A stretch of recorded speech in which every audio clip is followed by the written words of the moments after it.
வணக்கம் அன்பு நண்பர்களே.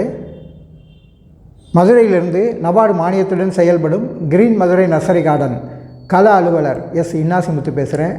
நீங்களாம் நல்லா இருக்கீங்களா? சௌக்கியமாக இருக்கீங்களா?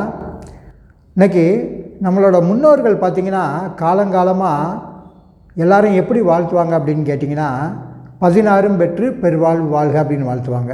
அது என்ன 16 அப்படின்னு கேட்டிங்கன்னா, கலையாத கல்வியும் குறையாத வயதும் கபடு வராத நட்பும் கன்றாத இளமையும் குன்றாத வளமையும் கழுப்பினி இல்லாத உடலும் சலியாத மனமும் அன்பகலாத மனைவியும் தவறாத சந்தானமும் தாளாத கீர்த்தியும் மாறாத வார்த்தையும் தடைகள் வராத கொடையும் தொலையாத நிதியும் கோணாத கோலும் ஓர் துன்பம் இல்லாத வாழ்வும் தூயனின் பாதத்தில் அன்பும் உதவியும் பெரிய தொண்டரோடு கூட்டு கண்டாய் அலையாளி அரிதுயிலும் மாயனது தங்கையே ஆதி கடவுரின் வாழ்வே அமுதீசர் ஒரு பாகம் அகலாத சுகபாணி அருள்வாய் அபிராமியே அப்படின்னு சொல்லிட்டு இந்த 16 பேர்களும் இந்த 16 செல்வங்களை பற்றி சொல்லுவாங்க. இதெல்லாம் கிடைக்கணும் அப்படின்னு சொல்லி வாழ்த்துவாங்க.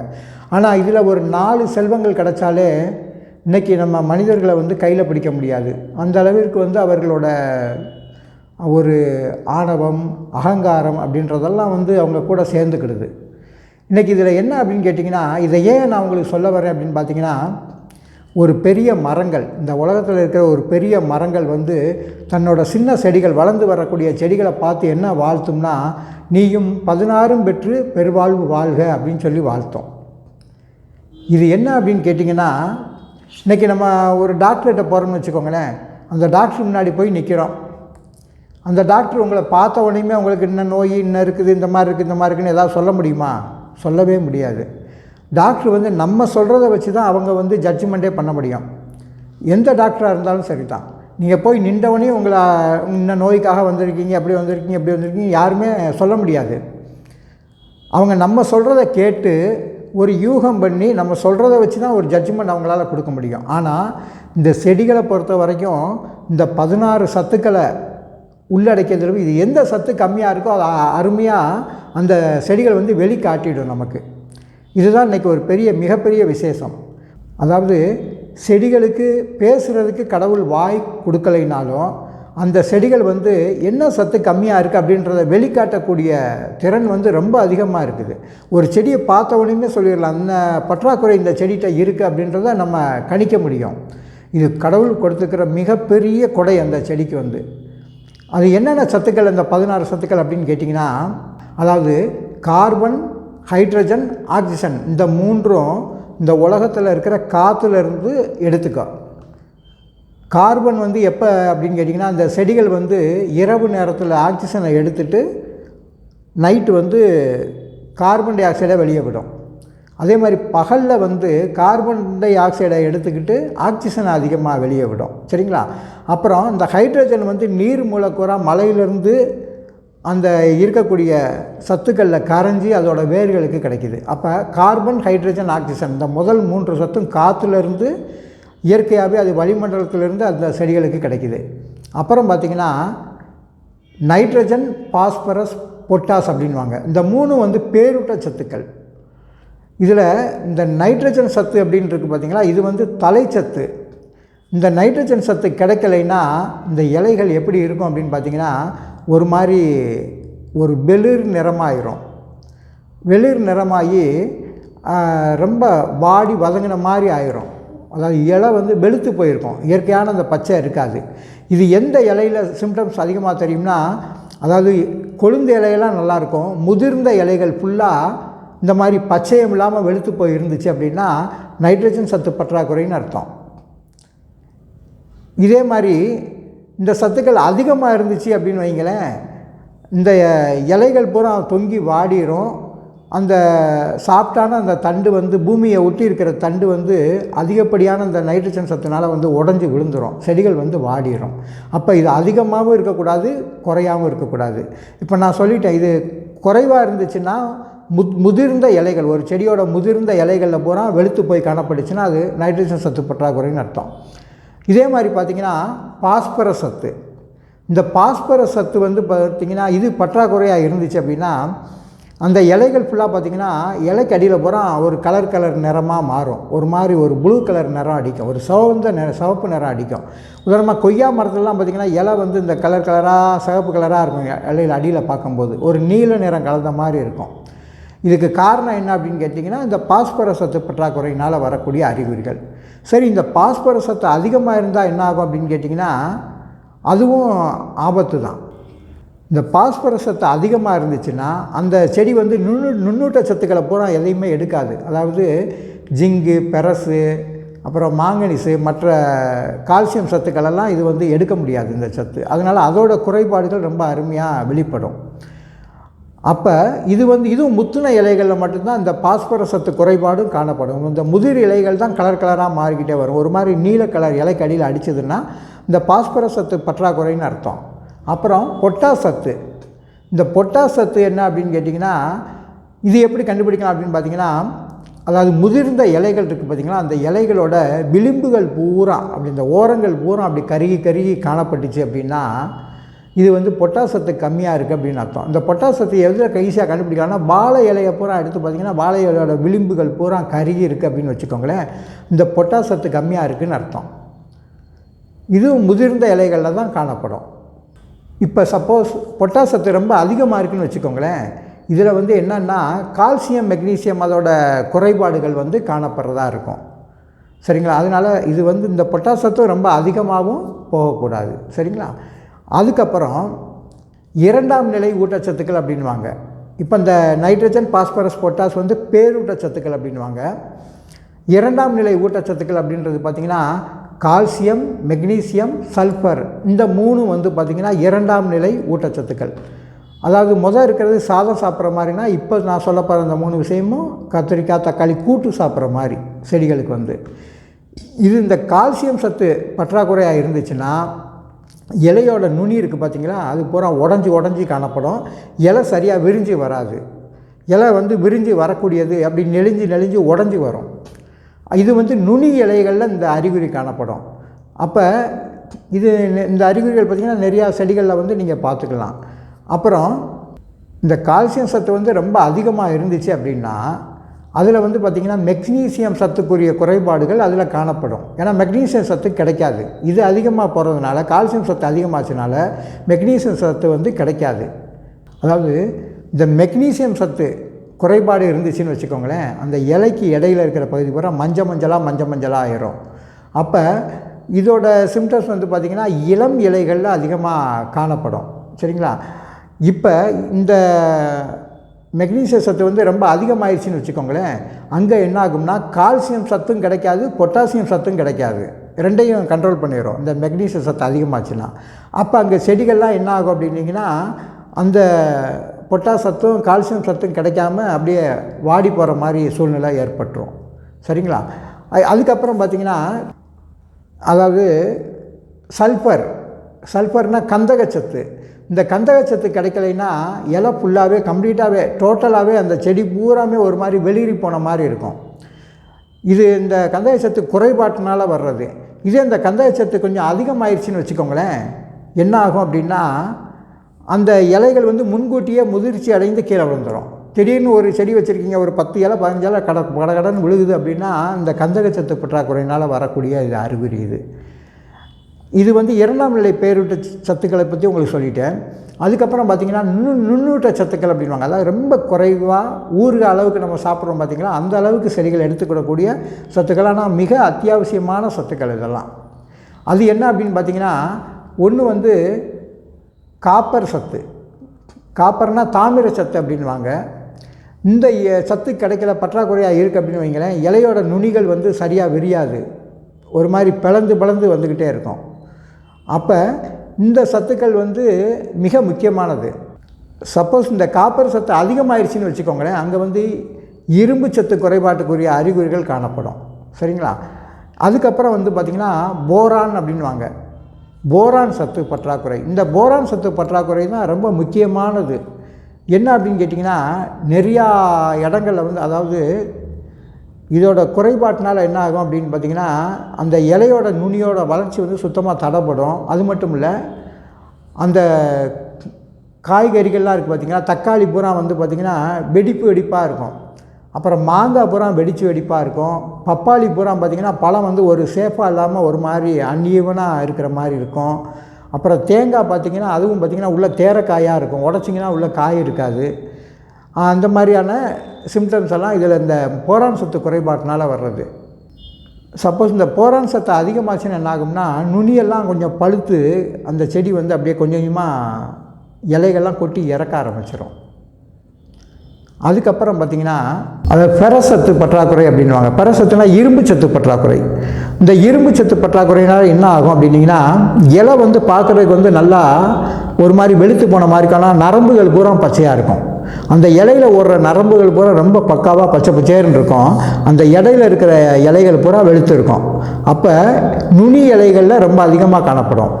உதாரணமாக இந்த மினி இட்லி பூன்னு சொல்லி உங்கள் வீட்டிலலாம் நிறையா வச்சுருப்பீங்க, பூக்கள் பூக்கக்கூடிய செடிகள். இதில் பார்த்திங்கன்னா இதே குறைபாடு தான். அந்த இலைகள் பூரா தண்ணி நீங்கள் கொடுத்துக்கிட்டு வர வர மேலே இலைகள் பூரா வெளுத்து போயிடும். அப்புறம் பூக்காது, அப்படியே செடி நறுங்கி போயே நிற்கும். இதுக்கு காரணம் என்னென்னா அந்த இரும்பு சத்து பற்றாக்குறை தான். சரி, இந்த இரும்பு சத்து அதிகமாச்சுன்னா என்ன ஆகும் அப்படின்னு பார்த்திங்கன்னா, நம்ம நெல்லுலலாம் பார்த்தோம்னா அந்த நெல் அந்த இலை இருக்குது பார்த்திங்களா, அதில் பூரா பார்த்திங்கன்னா திட்டு புள்ளியாக அங்கங்கே இருக்கும். இது வந்து இரும்பு சத்து வந்து அதிகமாச்சுன்னா அந்த பிரச்சனை வரும். சரிங்களா? அதனால் இரும்பு சத்து அதிகமாகவும் போகக்கூடாது, கம்மியாகவும் ஆகக்கூடாது. இதை வந்து கவனமாக எடுத்துக்கணும். அதுக்கப்புறம் பார்த்திங்கன்னா துத்தநாகச்சத்து, அதாவது ஜிங்க் அப்படின்வாங்க. இதோட பற்றாக்குறையும் பார்த்திங்கன்னா இலைக்கு அந்த நரம்பெல்லாம் ஓரளவு பச்சையாக இருந்தாலும் இலை ஃபுல்லாக என்னாகும், ஒரு மாதிரி மஞ்சள் ஆயிரும். கொழுந்து இலை ஃபுல்லாக மஞ்சளாகி திட்டு லைட்டாக அந்த மாதிரி புள்ளிகள் தெரியும். இந்த துத்தநாகச்சத்து ரொம்ப அதிகமாச்சுன்னா என்ன ஆகும் அப்படின்னிங்கன்னா, இரும்பு சத்து கிடைக்காம போயிடும். இரும்பு சத்து அதிகமாச்சுன்னா இந்த துத்தநாகச்சத்து அங்கே செடிகளுக்கு கிடைக்காம போயிடும். அப்போ ஒரு உரத்துக்கும் இன்னொரு உரத்துக்கும் இடையில் இந்த பிரச்சனைகள் இருந்துக்கிட்டே இருக்குது. அப்புறம் பார்த்திங்கன்னா இப்போ நான் சொன்னது வந்து இந்த துத்தநாகச்சத்தை பற்றி சொல்லியிருக்கேன். அடுத்து பார்த்திங்கன்னா மாங்கனீசு சத்து. இந்த மாங்கனீசு வந்து பார்த்திங்கன்னா அந்த இலையோட நரம்பிடை பகுதிகள் இருக்குல்ல பார்த்திங்களா, நரம்பும் ஓரளவு பாதி பச்சை இருக்கும், பாதி அப்படியே மஞ்சள் கலர் ஆகிட்டு இருக்கும். இலைக்கு இடையிலையும் ஒரு மாதிரி வெளுத்த மாதிரி ஒரு மஞ்சள் கலர் அடிச்சுக்கிட்டே கிடக்கும். இந்த சத்து குறைபாட்டினால வந்து பார்த்திங்கன்னா இந்த மாதிரி இலையோட விளிம்புகள் வந்து புறா பார்த்திங்கன்னா ஒரு மஞ்சள் கலர் ஆகும். இது வந்து மாங்கனீசு சத்து பற்றாக்குறையோடு வர்ற அறிகுறி. இதே மாங்கனீசு சத்து அதிகமாக இருந்துச்சுன்னா என்ன ஆகும் அப்படின்னு கேட்டிங்கன்னா, இந்த இலைகள் முன்கூட்டியே பழுப்பாகி உளுந்துக்கிட்டே இருக்கும். அப்போ இது மாங்கனீசு சத்து பற்றாக்குறையோட அறிகுறி. அதுக்கப்புறம் பார்த்திங்கன்னா மாலிப்டினம் சத்து. இந்த மாலிப்டினம் அப்படின்றது பார்த்திங்கன்னா இது இலையோட விளிம்புகள் பூரா கருகி தீயறிஞ்ச மாதிரி இருக்கும். இந்த பொட்டாஸ் சத்துக்கும் இதுக்கு ரொம்ப வித்தியாசம் இருக்குது. இது வந்து இளம் இலைகளில் இது வந்து இந்த ஓரங்கள்லாம் கரிஞ்சு ஏதோ ரொம்ப காஞ்சி ரொம்ப நாளாக காஞ்சி போன மாதிரியான ஒரு தோற்றத்தை வந்து அது கொடுக்கும். அந்த ஓரங்கள் மட்டும் அந்த மாதிரி சிம்டம்ஸ் இருக்கும். இது வந்து மாலிப்டினம் அந்த சத்தோட அறிகுறி.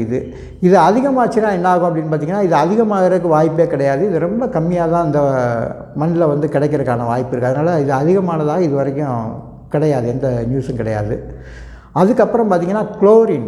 இந்த குளோரின் சத்து பார்த்திங்கன்னா கிட்டத்தட்ட இதுவும் இலைகளோட ஓரம் பூரா அப்படியே லைட்டாக ஒரு மாதிரி வெளுத்து போன மாதிரி இருக்கும்.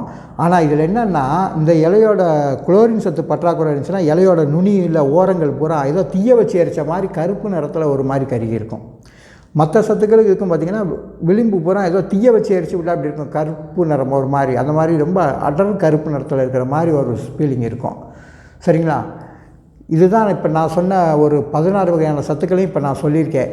என்னென்னு பார்த்துட்டிங்கன்னா, முதல் 3 சத்து கார்பன், ஹைட்ரஜன், ஆக்சிஜன் காற்றுலேருந்து எடுத்துக்கோ. அதுக்கப்புறம் வந்து பார்த்திங்கன்னா நைட்ரஜன், பாஸ்பரஸ், பொட்டாஸ் இந்த 3 சத்தையும் வந்து சாதம் சாப்பிட்ற மாதிரி அதிகமான சத்துக்களை எடுத்துக்கிடணும். அதுக்கப்புறம் கால்சியம், மெக்னீசியம், சல்ஃபர் இந்த 3 சத்துமே 2ஆம் நிலை ஊட்டச்சத்துக்கள். அப்புறம் காப்பர், போரான், அப்புறம் மாங்கனீசு, மாலிப்டினம், துத்தநாகம், ஃபெரஸ் சல்ஃபேட் இரும்பு சத்து. ஆக இப்போ பார்த்திங்கன்னா இந்த அதுக்கப்புறம் குளோரின். ஆக மொதல் 3 ஒரு 9 சத்துக்களை சொல்லியிருக்கேன். இப்போ கடைசியாக 7 வந்து நுண்ணூட்ட சத்துக்கள் அப்படின்றது. இந்த மொத்தம் வந்து பார்த்திங்கன்னா இந்த 16 பெற்று பெருவாழ்வு வாழ்க அப்படின்னு சொல்லி இந்த மரங்கள் வந்து வாழ்த்தும். சரி, இப்போ நம்ம ஒவ்வொன்றா வேகமாக பார்த்துருவோம். இப்போ நைட்ரஜன் சத்து கம்மியாக இருந்துச்சுன்னா என்ன பண்ணலாம் அப்படின்னு கேட்டிங்கன்னா, நம்ம மாடி தோட்டத்துக்கு என்ன பண்ணலாம், இல்லை வயல்களில் என்ன பண்ணலாம், வயல்களில் வந்து யூரியா இல்லைன்னா அம்மோனியம் சல்பேட் அந்த மாதிரி உப்புக்களை போடுவாங்க.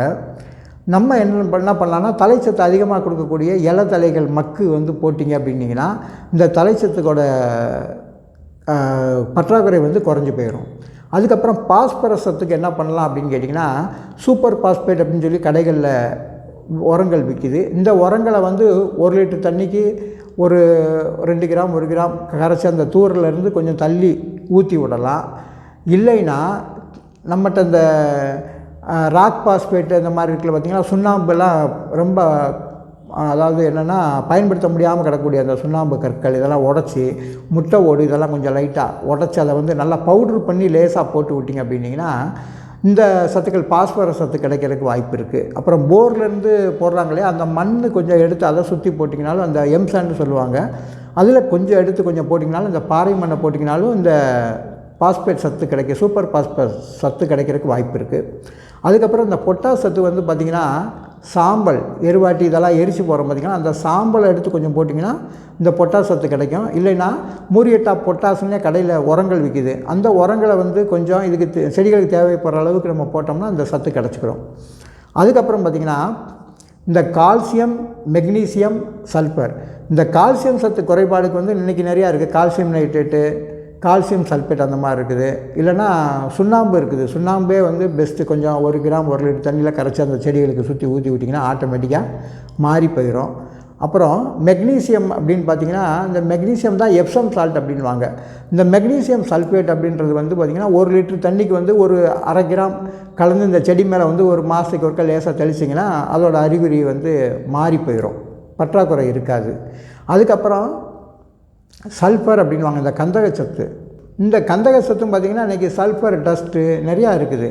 அந்த சல்ஃபரை வந்து 1 லிட்டர் தண்ணிக்கு சும்மா ஒரு 1/2 கிராம் 1/4 கிராம் கரைச்சி அந்த செடி மேலே தெளித்தோம்னா அதுவும் அந்த சத்துக்கள் அருமையாக கிடைக்கும். அந்த தூர்லையும் சுற்றி நீங்கள் ஊற்றி விட்டுட்டிங்க அப்படின்னிங்கன்னா அந்த சத்துக்கள் ஆட்டோமேட்டிக்காக கிடச்சிக்கிடும். சரிங்களா? அப்புறம் காப்பர் சத்து. இந்த காப்பர் சத்து கிடைக்கலைன்னா என்ன பண்ணலான்னா, காப்பர் சல்ஃபேட் இருக்குது, காப்பர் ஆக்சிக்ளோரைடுன்னு இருக்குது. அது சும்மா 1 லிட்டருக்கு தண்ணிக்கு வந்து ஒரு 1/2 கிராம் 1/4 கிராம் கலந்து அந்த தண்ணியில் செடிகளுக்கு தெளித்தோம்னா ஆட்டோமேட்டிக்காக அது மாறி போயிடும். சரிங்களா? அப்புறம் அடுத்து வந்து பார்த்திங்கன்னா போரான் சத்து.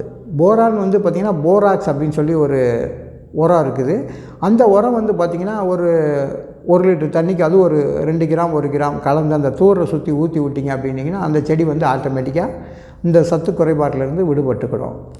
அப்புறம் பார்த்திங்கன்னா இரும்பு சத்து குறைபாடு. இது வந்து ஃபெரசல்ஃபேட் அப்படின்னு சொல்லுவாங்க. உதாரணமாக இது வந்து என்னென்னா, அந்த இட்லி பூ, இன்னும் ஒரு கனகாம்பரம், ஒரு சில பூச்செடிகள்லாம் வச்சுருப்பீங்க, மல்லிகையெல்லாம் வச்சுருப்பீங்க. அதெல்லாம் பார்த்திங்கன்னா அந்த மல்லிகையோட இலையெல்லாம் பார்த்திங்கன்னா வெளுத்து போயிருக்கும். இதுக்கு என்ன பண்ணலாம் அப்படின்னிங்கன்னா, ஃபெரசல்ஃபேட் வந்து 1 லிட்டர் தண்ணிக்கு வந்து சும்மா ஒரு 1/2 கிராம் 1 கிராம் கலந்து ஒரு 20 நாளைக்கு ஒருக்க லேசாக தெளிச்சிட்டு வந்தீங்கன்னு வைங்களேன், அந்த இலைகள்லாம் பச்சையாக மாறிக்கிட்டே வந்துக்கிட்டே இருக்கும், உங்களுக்கு ஆட்டோமேட்டிக்காக பச்சையாக மாறிடும். அப்புறம் பார்த்திங்கன்னா ஜிங்க் சல்ஃபேட் அப்படின்வாங்க. இந்த ஜிங்க் சல்ஃபேட்டு பார்த்திங்கன்னா நெல் வயலுக்கெல்லாம் பார்த்திங்கன்னா 1 ஏக்கருக்கு வந்து ஒரு 5 கிலோ வந்து இடத்துல வந்து மண்ணோட கலந்து தூவி விடுவாங்க. இந்த ஜிங்க் சல்ஃபேட் வந்து பார்த்திங்கன்னா செடிகளுக்கு நம்ம எப்படி யூஸ் பண்ணுறோன்னா, 1 லிட்டர் தண்ணிக்கு சும்மா ஒரு 1/2 கிராம் 1/4 கிராம் கலந்து செடி மேலே அப்படி தெளித்து விட்டோம்னா அது செடிகள் வந்து ரொம்ப அருமையாக வளர்ந்து வர்றதுக்கு வாய்ப்பாக இருக்கும். அப்புறம் வந்து பார்த்திங்கன்னா மாங்கனீசு சத்து. இந்த மாங்கனீசு குறைபாடை சரி பண்ணுறதுக்கு பார்த்திங்கன்னா மாங்கனீஸ் சல்ஃபேட் அப்படின்ட்டுருக்கு. இது வந்து பார்த்திங்கன்னா 1 லிட்டருக்கு தண்ணிக்கு வந்து ஒரு 1/4 கிராம் 1/2 கிராம் அப்படியே கலந்து மேலே செடி மேலே தெளித்து விட்டோம்னா ஆட்டோமேட்டிக்காக இதுவும் மாறி போயிடும். அதுக்கப்புறம் பார்த்திங்கன்னா மாலிப்டினம் அப்படின்வாங்க. இது வந்து பார்த்திங்கன்னா அம்மோனியம் மாலிப்டேட் அப்படின்ற ஒரு உரமாக இருக்குது இன்றைக்கி. அது வந்து பார்த்திங்கன்னா 1 லிட்டர் தண்ணிக்கு சும்மா ஒரு 1/2 கிராம் 1/4 கிராம் தான் கலந்து அந்த தண்ணியில் ஒரு மாதத்துக்கு ஒருக்க ஒரு 20 நாளைக்கு ஒருக்க தெளிச்சிட்டு வந்தீங்கன்னா அந்த சத்து குறைபாடு வந்து நிவர்த்தி பண்ணப்படும். அப்புறம் குளோரின் வந்து பார்த்திங்கன்னா நீங்கள் ஆட்டோமேட்டிக்காக நம்ம கார்பரேஷனில் வரக்கூடிய தண்ணி விட்டிங்கனாலுமே சரியாயிடும். அப்புறம் நம்ம போர்வெல் வாட்டர் கொஞ்சம் கொஞ்சம் விட்டிங்கன்னா அதுலேருந்தே இந்த குளோரின் கிடைக்கிறதுக்கு நிறையா வாய்ப்பு இருக்குது. ஆனால் கூடிய மட்டும் செடிகளுக்கு வந்து நல்ல தண்ணிகளை விடுறது வந்து ரொம்ப நல்லது. நல்ல தண்ணி விட்டிங்கன்னா செடியோட வளர்ச்சி இன்னும் கொஞ்சம் ரொம்ப பிரமாதமாக இருக்கும். உப்பு தண்ணி இருந்துச்சு அப்படின்னா அதில் மேக்ஸிமம் வந்து என்ன இருக்குன்னா கால்சியம் மெக்னீசியம் அந்த மாதிரி உப்புக்கள் தான் ரொம்ப அதிகமாக இருக்கும். அதனால் இதோட அதிகமாச்சுன்னா என்ன பண்ணும் அப்படின்றதையும் நான் உங்களுக்கு இப்போ நான் சொல்லியிருக்கேன் நான். சரிங்களா? ஆக ஒரு பெரிய செடி வந்து சின்ன செடியை பார்த்து எப்படி வாழ்த்தோம்னா, நீயும் 16 பெற்று பெருவாழ்வு வாழ்க அப்படின்றதுக்கு இதை சொல்லி தான் அப்படியே வாழ்த்துங்க. இப்போ நான் சொல்லியிருக்க இந்த 16 வகையான சத்துக்களையும் என்னென்ன குறைபாடு இருக்குது அப்படின்றது செடி வந்து ஒரு செடியை பார்த்த உடனேயுமே சொல்லிடலாம். நம்ம போய் அதை டாக்டர்கிட்ட போய் அதை காமிக்கணும்னு அவசியமே இல்லை. அந்த அளவுக்கு இப்போ உங்களுக்கு நான் சொன்ன ஒரு வழிமுறையில் நீங்கள் புரிஞ்சுக்கிட்டீங்க அப்படின்னிங்கன்னா, நீங்கள் ஓரளவு அதை வந்து பார்த்தவொடனே கெஸ் பண்ணி அதுக்கு தேவையான ஊட்டத்தை கொடுத்து அந்த செடிகளை நீங்கள் அருமையாக மாடி தோட்டத்தில் வளர்க்கலாம், வயல்கள்லையும் வளர்க்கலாம். வயல்களில் பார்த்திங்கன்னா நிறைய அந்த ஜிங்க் சல்ஃபேட்டு, பெரஸ் சல்ஃபேட் இதெல்லாம் பார்த்திங்கன்னா ஒரு ஏக்கருக்கு வந்து ஒரு 5 கிலோ அளவுக்கு, இல்லைன்னா அட்லீஸ்ட் குறைஞ்சபட்சம் வந்து ஒரு ஏக்கருக்கு 1 கிலோவாவது கொஞ்சம் மண்ணோட கலந்து விசிறி விட்டாங்க அப்படின்னா அந்த குறைபாடு வந்து கொஞ்சம் கொஞ்சமாக குறைஞ்சிரும். சரிங்களா? இத்துடன் நீங்கள் நன்கு ஆலோசித்து உங்களுக்கு தேவையானதை எடுத்துக்கோங்க. எடுத்துக்கிட்டு அதை சிறந்த முறையில் கொண்டு வர வேண்டும் என்று கேட்டுக்கொண்டு விடைபெறுகிறேன். நன்றி.